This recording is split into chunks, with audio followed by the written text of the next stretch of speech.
저는요, 항상 이 총선 전에 이재명 정리하고, 예. 그다음에 이 총선 후에 문재인이다. 예. 이렇게 보거든요. 그렇죠. 저는 이재명이는 잡범이고, 예. 문재인은 국사범 아닙니까? 그렇죠. 지금 이렇게 밑에 사람은 뭐 북한, 우리 그때 왜 우리 북한 동포 돌려보낸 거, 그다음에 우리 공무원이 서해 폐살한 거, 그리고 이게 뭐, 이게 북한 있잖아요. 9.19 합의부터, 그때 USB 갖다 준 거, 뭐 엄청나게 많잖아요. 근데 북한 제재 위반한 거 있잖아요. 그렇죠. 이런 것도 있거든요. 결국 이 앞으로 문재인가 지금 막 사사건건 났잖아요. 예. 문재인에 대한 수사는 어떻게 될 걸로 봅니까? 잊혀지기를 바랐다고 하는데 10월이 지나면 잊혀지기는커녕 메롱하면서 나올 것 같아요. 저는 그렇습니다. 우리가 역사적으로 봤을 때 뭐 역사에 관해서는 우리 서 변호사님이 정통하십니다만 우리가 프랑스 혁명을 보면은 어떻게 보면 마리 앙뚜아네트하고 뭐 루이 몇 14세입니까? 형장의 이슬로 기요틴의 이슬로 사라졌죠. 그러면서 프랑스 혁명이 이루어졌습니다. 그런데 프랑스 혁명 다음에 공화정이 오면서 그때 리더가 누구였죠? 변호사 출신인 로베스피에르. 로베스피에르가 어떻게 보면 포퓰리즘적 성격을 막 했었습니다. 그랬더니만 우유값이 천정부지로 막 오르고 빵값이 오르고 하니까 뭐 어쩌고저쩌고 하다 결국은 로베스피에르가 어떻게 했죠? 반혁명, 테르미도르의 반동이란 걸 통해 가지고 또 그 또한 똑같은 형장의 이슬로 기요틴에 살았습니다. 그러고 나서 이제 그 나폴레옹이 오면서 이게 그 평화가 왔죠. 결국 좀 전에 얘기하신 것처럼 선 이재명 후 문재인 저는 이거는 역사의 어떤 흐름이라고 봅니다. 마치 지난번 본인들이 얘기하는 이른바 촛불혁명 속에서 보수의 아이콘이라고 할 수 있는 박근혜 전 대통령이 탄핵당하고 깜빵이 갔고 이명박 전 대통령도 정말 그 영어의 몸이 돼서 얼마 전에 이제 정권이 바뀐 이후에 이제 사면이 됐습니다. 그런 걸 보면은 결국 그로 인해서 왜 정말 윤석열 대통령을 뽑았을까? 윤 대통령한테 통합하라고 뽑았겠습니까? 결국 이재명을 확실하게 수사를 해서 사법적인 처리를 하고 나아가 그 다음에는 지난 정권의 어떻게 보면 뭐 대통령이었던 문재인 대통령에 대한 사법 처리까지도 국민들은 시대적으로 요청하고 있는 겁니다. 그 이후에 통합이 있을 수밖에 없다고 저는 역사적인 맥락에서 그렇게밖에 볼 수가 없다고 봅니다. 그렇기 때문에 그런 점에 있어 가지고는 문재인 대통령에 대한 어떤 그 조사가 전 이어져야 되고 이어질 수밖에 없다라고 생각하는데 대표적인 케이스가 저는 9.19 군사합의라고 봅니다. 네. 제가 큰 펌에서 이제 5년 동안 일을 하고 나면 이제 죽지 말라고 한 1년 정도 해외 유학 보냈습니다. 시카고에 있는 노스웨스턴 로스쿨에 가서 했는데 헌법이라고 할 수 있는 American Jurisprudence라는 강의가 있는데 첫 장이 뭐가 나오냐? treason이 뭐예요? 반역. 저는 왜 미국 역사책 그 헌법 역사의 첫 장에 이 반역이란 것이 나오는지 저는 처음에는 이해를 못했어요. 이 그 남북 전쟁 과정에서 정말 그 내전이지 않습니까? 그 과정에서 결국은 이제 그 북군이 이기고 링컨이 나와서 이제 결국은 이제 노예 해방으로 해서 지금 미국이 이르렀는데 그걸 봤을 때 대한민국이 남북에 있어 가지고 이게 통일을 해가는 과정이긴 합니다만 대한민국을 사실상 부정을 하고 대한민국을 무장해제시키고 사실상 북한에게 모든 것을 방위권을 내주는 그런 군사적 합의를 했다?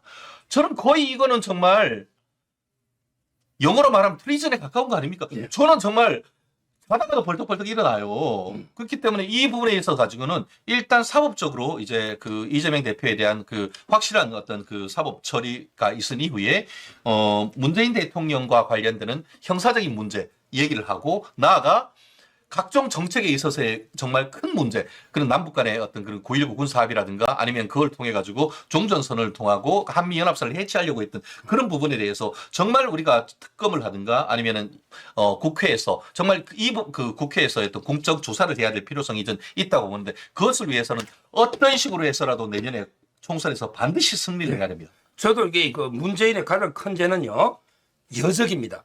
그렇죠. 우리 형법에 여적죄는 사형에 처한다. 절대적인 법정이 하나밖에 없잖아요. 이게 저는 가장 큰 죄고, 그리고 이제 그 외에도요, 조작인 게 많아요. 아니, 탈원전 수치 조작도 이게 문제가 있죠? 그 다음에 통계 조작, 모든 이게 조작을 다 해버렸잖아요. 거기 우두머리가 문제이다. 이렇게 두 번째로 생각이 들고요. 그 다음에 잡범적인 요소도 있습니다. 대표적으로 이게 그 사이 서창호 있잖아요. 서창호가 여기, 아니, 비행기 빗자도 모르는 놈이 그 전무로 해가지고 돈을 그 타이스타 많이 가져갔잖아요. 그렇죠. 이 자범입니다. 이것도 처벌해야 되고요. 특히 중요한 게 김정숙이 있죠. 요즘도 이게 뭐 어깨 춤추고 말 춤추고 껍질거리고 있는데 이 김정숙이가 특활비 전 그것도 제가 박근혜 대통령 생각 마음이 아파요. 박근혜 대통령 국정원의 그 특활비 청와대 경비선관에 예. 아무것도 아닌 걸 뇌물로 그때 징역을 얼마 때리냐고요. 근데 김정숙이가 옷장이 몇 개냐고. 옷장이 몇 개냐고요. 본인이 그때 그대로 지금 봉화마을 저기 어디지 그 양산 가지고 갔어. 그러니까요. 참나, 거기다가 이 신발 자법이 그런 자법이 없어. 예. 빠빠단 관봉권 돈으로 예. 그때 우리 한복하고 그때 뭐 신발 산 거 기억나잖아요. 저는 지금 김의겸이 그러더라고. 이재명 수사팀이 60명이래. 근데 문재인 관련 수사팀은 90명이에요. 다 하면 네. 반드시 이게 문재인을 쳐다야 된다. 물론 고전에 조국이가 구속돼 있지만 결국 우리 조국이 이재명이 문재인 정도는 사법 처리한 다음에 그 다음부터 이게 뭐 통합이든 협치든 노려야 된다. 이렇게 봅니다. 그럼요. 그러니까 말씀드렸듯이 역사의 흐름을 크게 봤을 때는 지금은 통합 협치 얘기할 때는 아니죠. 다만 전술 전략적으로는 그렇게 할 필요는 있을 것 같습니다. 지금 특히 이제 윤석열 정부가 그 지지율이 사실 상당히 높았다가 이렇게 30% 경우에 따라서는 29%그 정도까지 갔다가 최근에 다시 조금 좀 오르고 있습니다만 조금 아쉬운 점이 많죠. 제가 오늘 또 용산에 계신 분하고 좀 얘기를 했는데 용산 내에서도 상당히 그 부분에 대해서는 걱정을 하고 있다라고 하는데 걱정을 한다는 건 결국 원인을 보고 그에 대한 대책을 만들면 되는 것이고 여당으로서는 사실은 정권을 가지고 있다는 건 정말 중요하죠. 우리가 쓸 카드가 아직 많습니다. 그러니까 오늘 멜콩TV 시청자 여러분 너무 실망하지 마시고 아직 시간이 많습니다. 뭐 우리가 사실 풀려고 하면은 우리 정권을 위해서 풀려고 하면은 뭐 뭘 못하겠습니까? 그런 것들은 하나하나 카드가 있고 카드를 너무 일찍 쓰면 안 됩니다. 그러니까 적절한 때 하나씩 낼 수 있는 그런 부분이 있고 하니까 그런 부분을 또 지켜보고 한다고 하면은 또 우리 내년 총선까지는 또 힘을 모으면 충분히 전 가능하리라고 봅니다. 지금 이게 문재인 이자가요. 조국 재판에 의견서를 써줬대요. 조국이가 위조한 건지 써준 건지 모르겠는데 조국이가 위조 전무이니까 근데 하여튼 중요한 게 뭐 유재수 감찰 무마건 있잖아요. 예. 이거는 민정수석이 고유권이니까 뭐 죄가 안 된다. 이런 식으로 문재인가 의견서를 써줬다는 거예요. 그거에 대해서 정말 이게 황당한. 제가 그거에 대해서는 제가 법률적으로 쫙 정리해 드릴게요. 진짜 정말 어이개 없음인데요. 진짜 그게 그 서 변호사님 아시겠습니다만 그 사실조회 신청을 할 수가 있잖아요. 사실조회는 뭐 금융기관이라든가 뭐 삼성전자라든가 아니면 뭐 그 공공기관에 이렇게 하는 거잖아요. 근데 개인한테는 할 수가 없어. 그런데 지난번 그 사건에 있어가지고 지금 조국이 그때 자기가 이제 그 직권남용과 관련해 가지고 그런 부분이 감찰 시작하고 진행하고 종결하는 것은 본인의 어떤 권한이다. 뭐 이런 것들을 확인하기 위해서 재판부에 사실조회 신청을 하면서 어디로 했느냐? 전 대통령 문재인한테 해달라고 하니까 재판장님이 야 그거 개인이잖아. 사실조회 그거 우리 안 돼 하니까 딱 했거든요. 그러니까 그 변호사들이 짱돌을 굴렸어. 어떻게든 뭘 해야 되는데 그러면서 그러면 우리가 보낼 거야 하면서 마치 법원으로 보내는 것처럼 해가지고 사실조회를 직접 문재인한테 했어요. 직접 문재인한테. 그러니까 질의사항 뭐 이런 식으로 해서 뭐 했습니까 하니까 원래 사실조회는 법원에 하고 법원이 그 사실조회에 채택하면은 우편물을 사실조회 기관에 보내는 건데 다이렉트로 지한테 보내는 겁니다. 그렇게 해가지고 했더니만 뭐 이렇게 궁시렁 써가지고 이렇게 보냈어. 근데 원래 그거는 어떻게 보내야 되냐 하면은 당사자한테 보내는 게 아니라 법원에 보내야 돼. 근데 법원에 보냈는지 그 부분은 저 정확하게 하지는 않습니다만 그걸 받아가지고 증거라고 이제 냈는 거야. 그런데 잘 생각해 보세요. 제가 이 부분을 제가 좀 그 의혹을 가지고 있는 부분인데 뭐냐면은 그 사실 조회가 온 게 그 회신이 그 문재인한테서 온 게 최근이지만 그거를 신청했는 게 올 6월 달이라고 제가 언론을 통해서 들었습니다. 그런데 한번 오늘 보시는 분들 한번 인터넷에 한번 문재인 그러니까 조국 문재인 그리고 그 평산 책방 쳐보세요. 제 기억에 올 6월 9일 날 조국이 문재인 찾아갔어요. 그러면서 봉사활동 한다고 하면서 그 해가지고 뭐 앞에 뭐 이렇게 해가지고 지들 짜들어 막 하잖아요. 그래놓고는 돌아서 가지고는 그 청와대에 쓰던 그 가구들 다 갖다 놓고 청와대 술 한 해 딱 갖다 놓고 이제 얘기하는 거 하잖아요. 아니 6월 달에 사실조회 신청해 놓고는 사실조회 신청 기관이란 문재인한테 직접 가가지고 술 마시고 공짜로 보험사해주고 글 써달라고 합니까? 이런 만행이 있습니까? 재판부를 쏘개도 유분수지.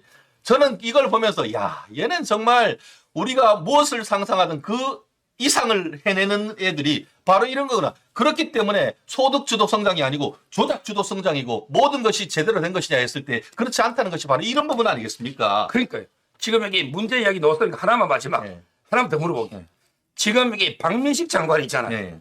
이분이 국회에서 뭘 했냐면 아니 백선엽이가 7.18하면 문재인의 아버지도 그때 공무원을 했잖아요. 흥남에 개당. 그걸 백선엽이 7.18하면 조건을 붙여서 문재인 아버지도 7.18 아니냐 이랬더니 지금 여기 죽은 사람 명예훼손했다고 사단 명예훼손 고발했는데 그 내용이 황당한 게 일제시대 때 개당인 게 아니고 해방되고 나서 개당이 됐다. 이런 말도 안 되는 주장하는데 이걸 어떻게 보면 법적인 거죠? 참 정말 답범이 따로 없네요. 그런 거를 할 것 같으면은 아니 아버지의 명예가 그렇게 중요하면은 다른 사람의 명예는 중요하지 않습니까? 일국의 전 대통령이었던 분이 자기 아버지에 대해서 그렇게 명예심을 가지고 있습니까? 물론 이제 그런 부분에 대해서 정말 사실관계를 일일이 다 밝히라고 할 여지는 뭐 없지는 않습니다. 그렇지만 큰 틀에서 봤을 때 기존에 우리가 통설로서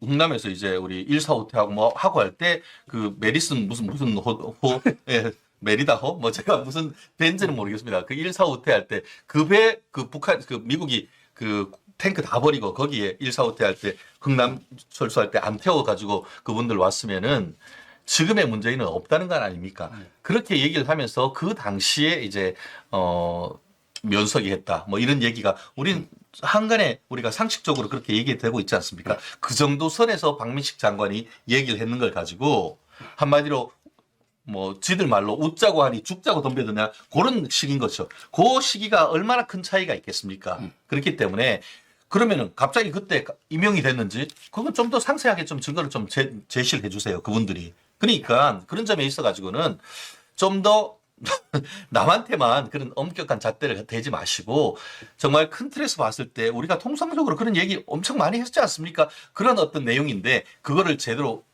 뭐 어쩌고 하면 형사 고소까지 했다? 그냥 유감이다라고 하면 되는 거 아닙니까? 제가 여기 박민식 장관 여러 번 만났거든요. 예. 제가 조언을 해드렸어요.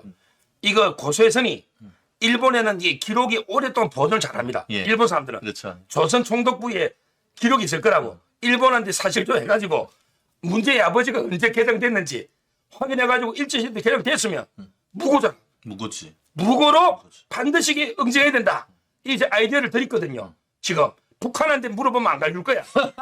일본한테 물어보면 북한도 자료는 있을 거예요. 근데 총독부 자료니까. 네. 저는 이런 조언을 드렸기 때문에 이렇게 문재인이가 자기 아버지 문제에 대해서 말도 안 되게 발발 뛰는 이거는 진짜 우리 행태를 이번에 무고로서 바로 잡아야 된다. 이렇게 봅니다. 사실 그런 식으로 한다고 하면은 지금 지난 대선 과정에서 3일 대선 선거 3일을 앞두고 대장동 사건의 몸통이 윤석열이라고 하는 조작 어떤 언론 보도를 하고 그 뒤에서 그 언론 그 보도가 나오자마자 다른 언론에서 쓰기도 전에 그 언론이 나온 30분 만에 그거를 이재명 후보가 글을 올리고 그와 같은 관련되는 것을 문자로 뭐 몇 개? 몇만 건? 백만 건이 훨씬 479만 건. 예. 475. 보낸 그 가짜 뉴스 중에 가짜 뉴스.